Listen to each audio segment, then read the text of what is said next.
Sir, এখানে সবগুলো জুতোই ভালো, ঈদ কালেকশন, তার মধ্যে আপনি এই জুতাটা নিতে পারেন। নতুন না? জি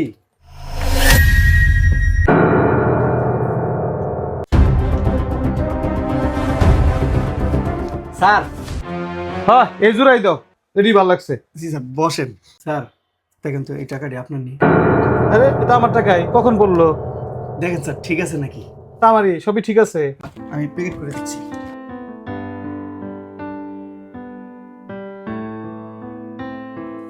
ঠিক আছে স্যার। ঠিক আছে। আচ্ছা।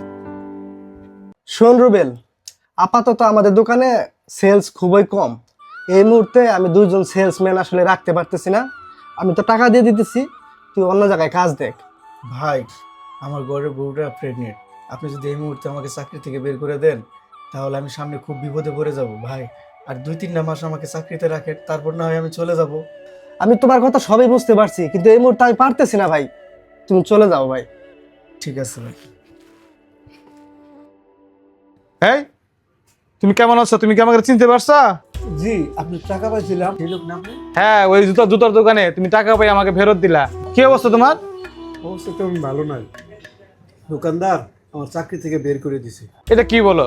তোমার মতো সৎ ছেলের কি চাকরির অভাব আছে নাকি? চলো তুমি আমার দোকানে চলো, আজ থেকে তুমি আমার দোকানে ম্যানেজারের চাকরি করবে। কি বলছেন?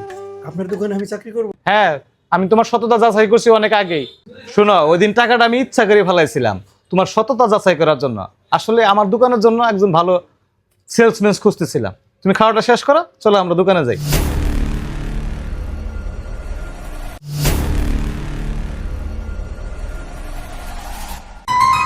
আসসালামু আলাইকুম মহাজন।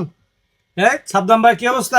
এইবার ঈদে যত নতুন কালেকশন আসছে মহাজন, সবগুলো আমাকে 50 পিস করে দেন। এই রুবেল, এই সাবধান বের মালগুলা প্যাকেট কর। আরে রুবেল এখানে? হ্যাঁ, রুবেল তো আমার দোকানের ম্যানেজার। আরে রুবেল তো আমি আমার দোকান থেকে বাইরে করে দিছি, অথচ আপনার দোকানে আপনি তার ম্যানেজার বানাইছেন।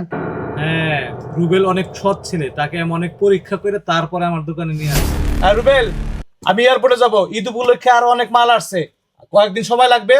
তুই কিন্তু পুরো দায়িত্ব পালন করবি, ঠিক আছে? ভালোভাবে খেয়াল করিস। এই সাদ্দাম সাহেব, মাল নিয়ে যায়। রুবেল, তুই এত বড় দোকানে ম্যানেজারের চাকরি কেমন করে নিলি? তুই এক কাজ কর, তুই আমার দোকানে চলে আসে পড়।